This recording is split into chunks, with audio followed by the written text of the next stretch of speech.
Tidak ada satupun yang luput dari penglihatan Allah. Dialah Allah yang maha mengatur segala sesuatu. Jagad semesta ini beres, walaupun luar biasa rumitnya, beres. Tubuh kita juga rumit luar biasa, beres. Makanya orang-orang yang yakin kepada Allah, wa may yatawakkal 'ala Allah fahuwa hasbuh.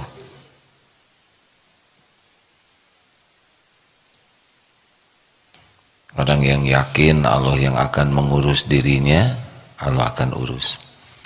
Allahumma salli wa sallim wa barik ala Muhammadin wa ala alihi wa ashabihi ajma'in. Para pemirsa yang budiman, MQ TV, MQ FM dan semua jaringan dan hadirin, alhamdulillah sudah hampir 3 minggu tidak siaran di sini ya. Segalanya ada waktunya insya Allah. Kali ini kita akan mengkaji bagaimana caranya supaya kita tidak stres menghadapi masa depan. Banyak di antara kita yang risau dengan apa yang belum terjadi. Kita tahu bahwa waktu itu dibagi 3, yang lalu sudah selesai, yang akan datang belum terjadi, dan saat ini. Harusnya yang lalu tidak membuat kita sengsara dan yang akan datang tidak membuat kita sengsara. Tapi tidak sedikit orang yang tidak bisa menikmati hari ini karena masa lalu, juga karena masa yang akan datang. Ini banyak santri, kalau santri akhwat mungkin ya pikirannya, saya lulus tidak, saya ingin kuliah di mana, nanti siapa jodoh saya, punya anak berapa, pikir. Kalau lelaki ya samalah ya. Ketahuilah bahwa semua yang ada ini, kita ini adalah ciptaan Allah. Tidak ada satupun makhluk kecuali Allah yang menciptakan. Allah yang mendesain diri kita, baik hardware maupun softwarenya, tampak jasad ini maupun yang ada pada diri kita yang tidak nampak, seperti bakat, potensi kita, ya, karakter kita, Allah yang menciptakan. Dan Allah lah yang paling tahu apa yang terbaik untuk kita. Jadi jangan risau dengan masa yang akan datang. Risaulah kalau kita tidak disukai Allah, karena Allah tahu apa yang akan terjadi, sudah tertulis di Lauh Mahfuz ya. Tetapi ada tapinya, kalau kita disukai Allah, maka Allah akan memilihkan takdir terbaik bagi kita, tempat sekolah terbaik, jodoh terbaik. Allah pemilik segala-galanya. Semua kampus milik Allah Subhanahu wa ta'ala. Semua yang ada di alam semesta ini adalah milik Allah. Tidak ada yang bisa terjadi tanpa izin Allah. Jadi kalau kita ingin sesuatu yang terbaik di masa yang akan datang, intinya sederhana. Jadilah orang yang disukai Allah. Nanti Allah akan ngatur.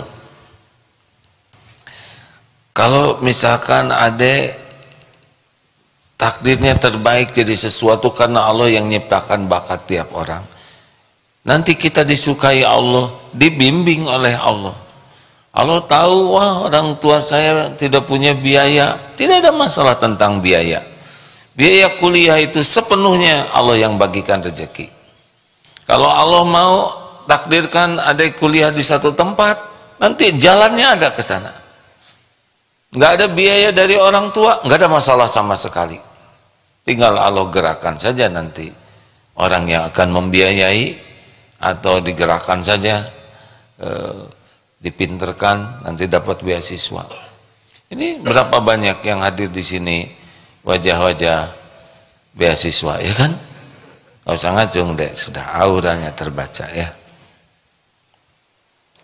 Itu Allah juga yang ngatur.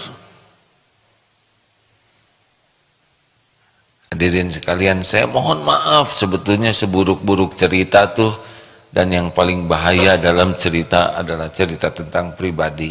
Sejujurnya AA tidak pernah terbayangkan akan seperti ini.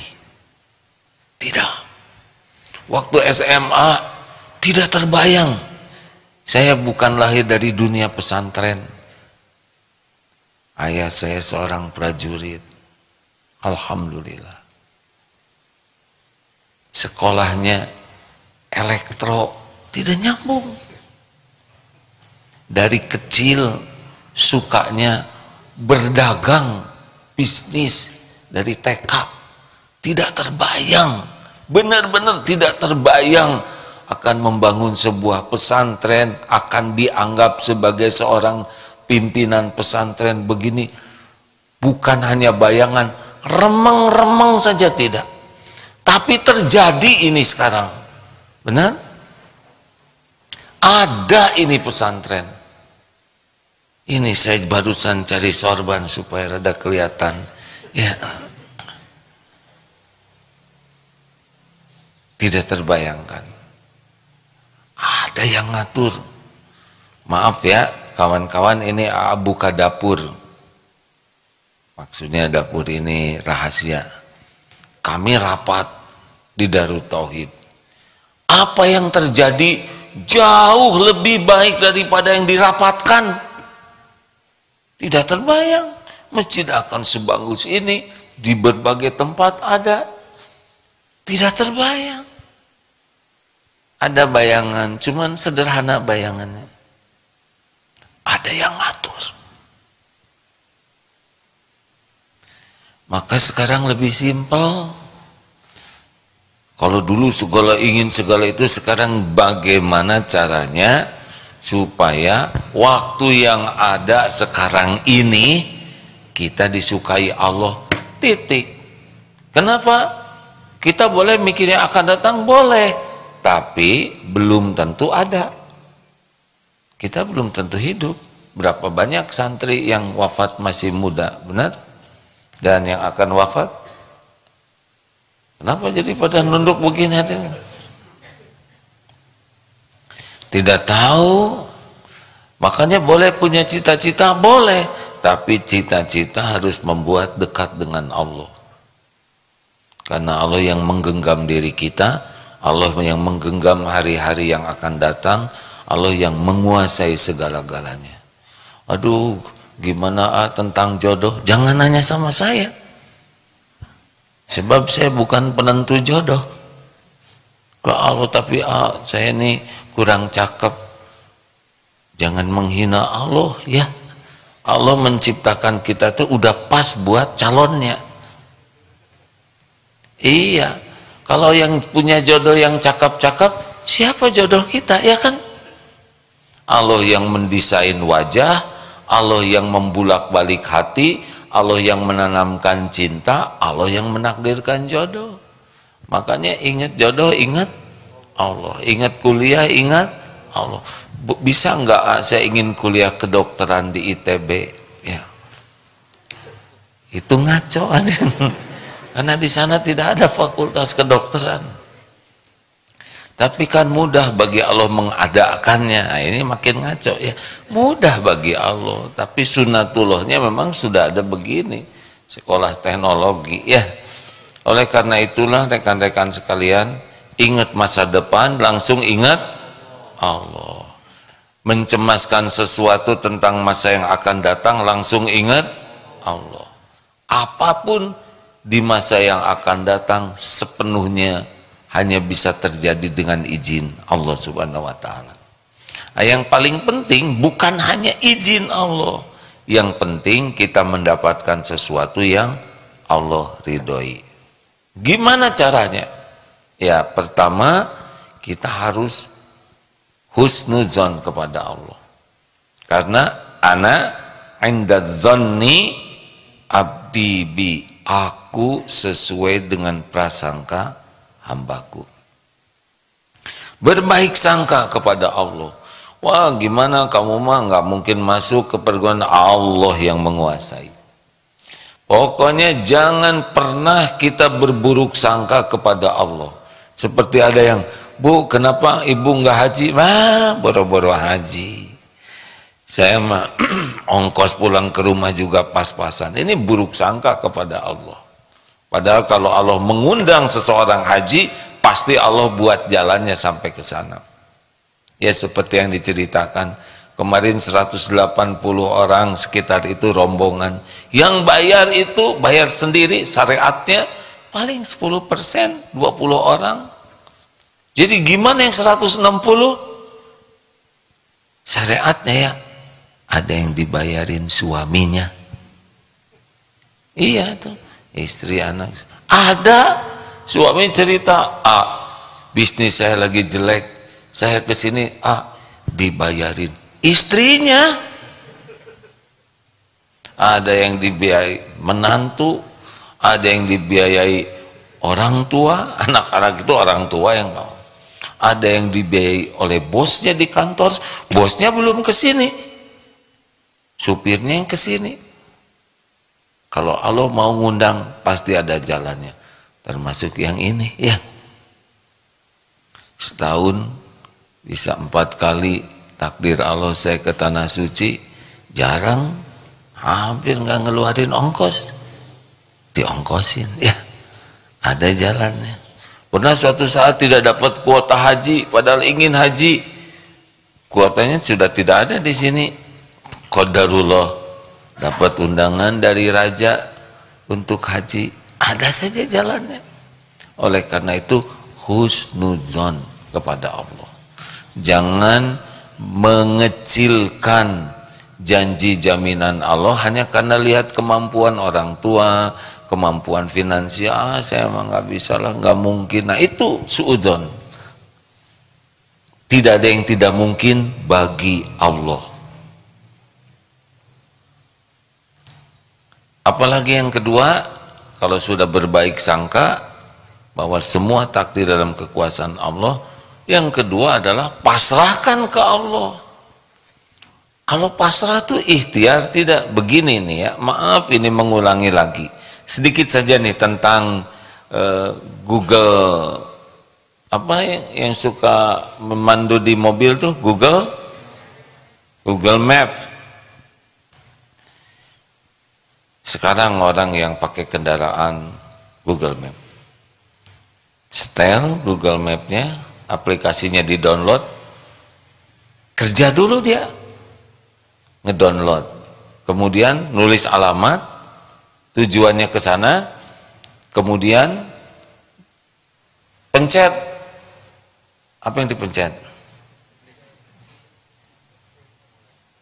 Start lah gitu ya, langsung dia 20 meter belok kiri, tahu?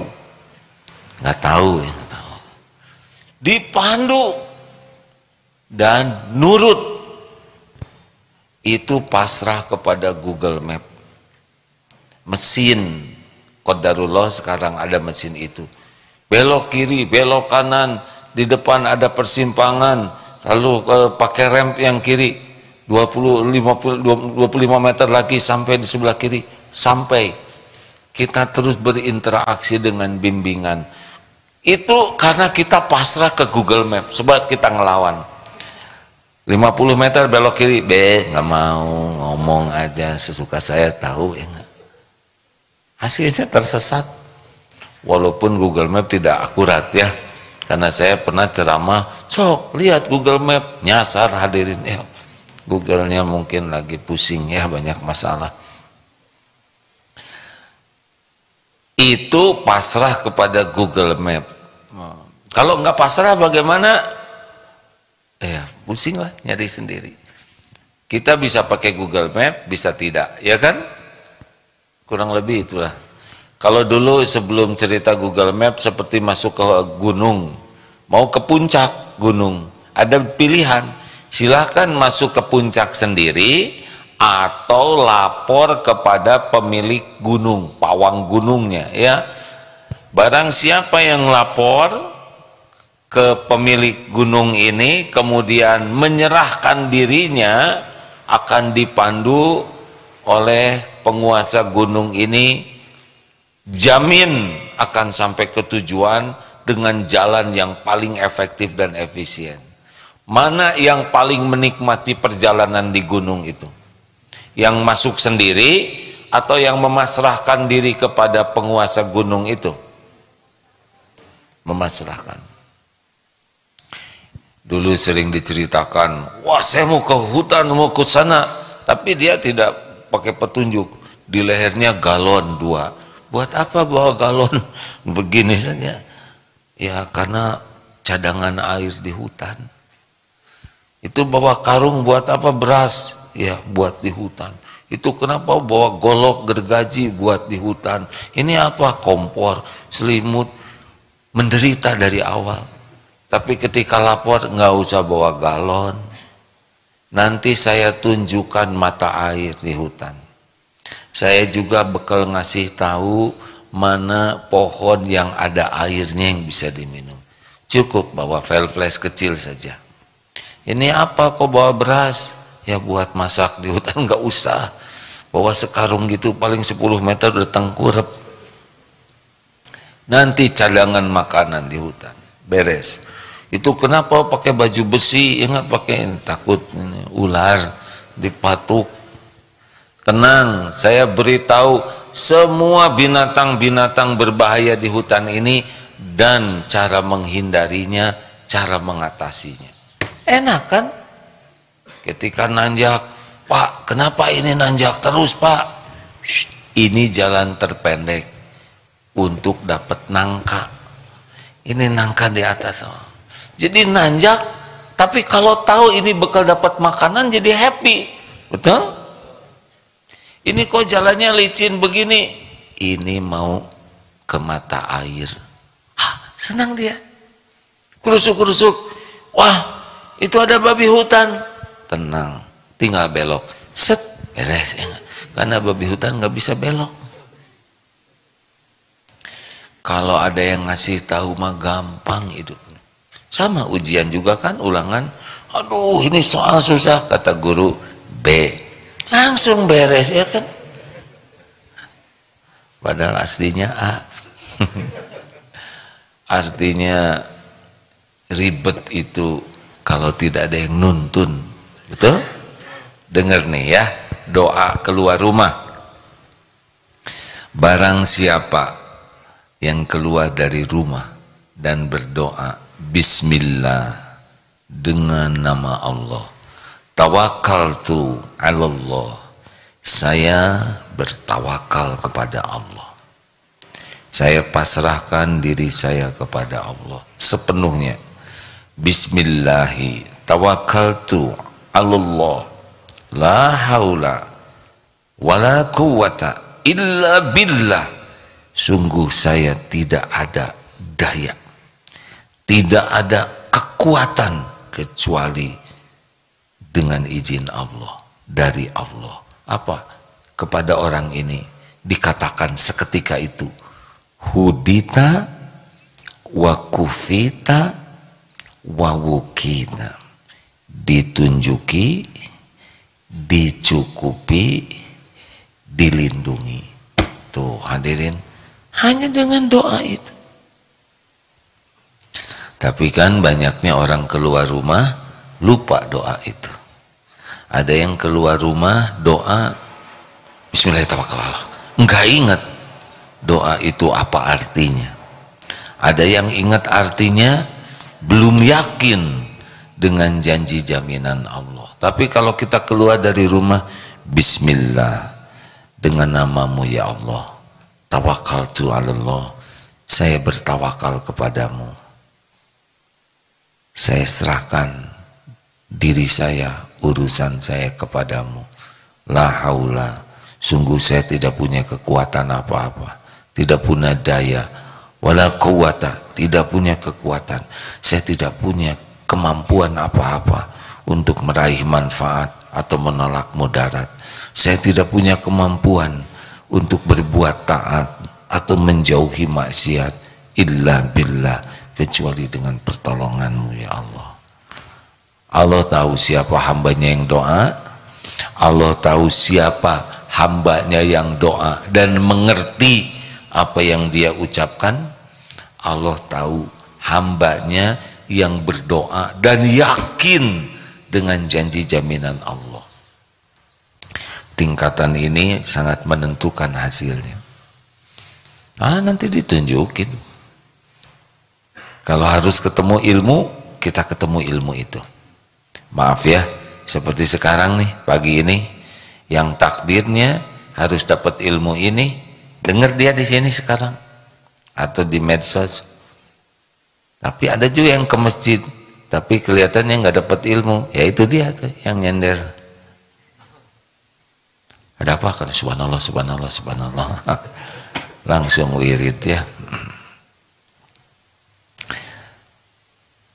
Kalau memang kita harus ketemu orang dan Allah menakdirkan sesuatu lewat orang itu, kita ketemu orang itu.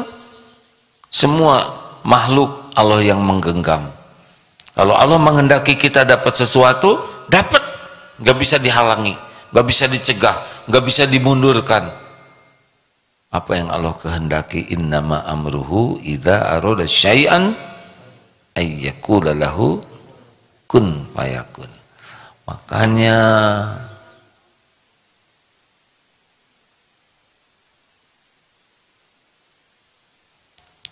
tuh enaknya ngajar santri itu begini. Ada yang ngobrol, nyaris nggak ada yang ngobrol satupun. Baru ada yang ngobrol sedikit, tinggal tunggu aja, berhenti ya. Begini di kelas tiap hari nggak dek? Jawab, enggak ya. Kan tenang sekali begini ya kan. Nah jadi adik-adikku sekalian, para santri yang punya cita-cita, masalah terbesarnya adalah tidak bertawakal kepada Allah. Sibuk dengan ini, tanya sana, tanya sini, tapi tidak tanya kepada yang maha tahu apa yang terbaik. Saya harus dites oleh psikolog, saya harus datang, boleh. Atau tanya kepada yang menciptakan diri kita dengan istiqoroh, ya. Ya Allah, wahai yang menciptakan diri ini, Engkau yang paling tahu bakat, potensi saya, dan Engkaulah yang paling tahu apa yang terbaik bagi dunia akhirat saya. Saya harus sekolah di mana ya Allah? Mana sekolah terbaik yang membuat saya semakin dekat denganmu? Mana sekolah terbaik yang membuat saya bisa semakin manfaat bagi hamba-hambamu? Ya Allah, Engkaulah yang menggenggam masa depan saya. Udah, tinggal perbaiki diri, patuh kepada Allah. Nanti seperti ini, seperti ada petunjuk-petunjuk Google Map, begitulah sederhananya kan takdirnya. Google Map juga Allah yang menciptakan lewat siapa yang Allah kehendaki. Nanti kita dapat amalan sholat tepat waktu, tinggal sholat tepat waktu. Kita ada amalan nanti lisannya selalu berzikir, Allah ngasih tahu amalan yang Allah sukai, kita zikir saja terus. Nanti ada amalan ahabun nas ilallah, manusia yang paling Allah cintai, anfa'uhum linnas, yaitu orang yang paling bermanfaat bagi manusia lainnya. Ahabul a'mal ilallah, amalan yang paling dicintai Allah adalah memasukkan kebahagiaan ke hati orang lain, atau melapangkan dari kesempitan orang lain, atau membayarkan hutang orang lain, atau memberi makan yang lapar. Sungguh aku lebih suka keluar bersama saudaraku untuk menolong orang yang dalam keperluan daripada itikaf 1 bulan di masjid ini, Masjid Nabawi maksudnya. Itu salah satu sabda Rasulullah SAW. Tinggal dapat ilmu, patuhi, dapat ilmu, amalkan, sing ikhlas. Ngamalkannya bukan untuk diposting, mengamalkannya bukan untuk dipuji orang, tapi dapat ilmu, amalkan supaya satu saja, supaya Allah suka. Selesai. Kenapa kok kamu jadi orang rajin tahajud? Karena Allah nyuruh tahajud dan Allah suka sama yang tahajud. That's all. Kenapa kamu kok jadi orang sabar sekali sih? Diomongin jelek, dihina, kok nggak sakit hati dan tetap aja memaafkan? Kenapa kamu gitu? Karena Allah menyuruh sabar dan Allah suka sama orang sabar. That's all. Cukup. Kenapa kok rajin banget belajar? Pengen jadi bintang kelas ya?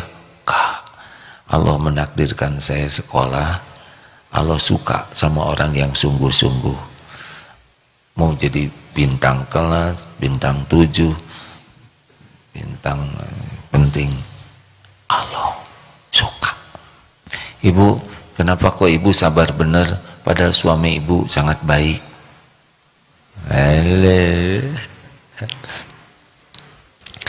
Ya karena Allah menyuruh jadi istri yang baik dan Allah suka, maka itulah yang saya lakukan. Jadi kita nggak kepikir karir, nggak kepikir rezeki, nggak kepikir pujian orang. Yang kita pikir satu aja, agar Allah suka. Selesai. Dan Allah tahu bahwa kita ingin disukai Allah. Allah tahu kita mengamalkan ilmu tujuannya supaya Allah suka. Coba, man soma Ramadana imanan wahtisaban gufirolahu ma taqaddama min dambi. Barang siapa yang saum di bulan Ramadan benar-benar penuh keyakinan ke Allah dan hanya mengharapkan pahala keriduan Allah, habis itu dosa-dosanya yang lalu tuh. Jadi saum yang betul-betul mencari keriduan Allah. Ini dia masalahnya, kita tuh terlalu jaim ya. Halo, kita tuh terlalu ingin dinilai orang, dipuji, dihargai, dikagumi, dibalas budi. Mau apa? Sampai dower orang memuji kita, nggak ada apa-apanya. Tapi saya sakit hati dihina orang. Yang bahaya tuh bukan mulut orang, yang bahaya tuh mulut siapa? Oh nggak jawab sih hadirin. Yang bahaya mulut siapa? Mulut diri sendiri? Emang diri sendiri bukan orang? Itu kan mulut orang.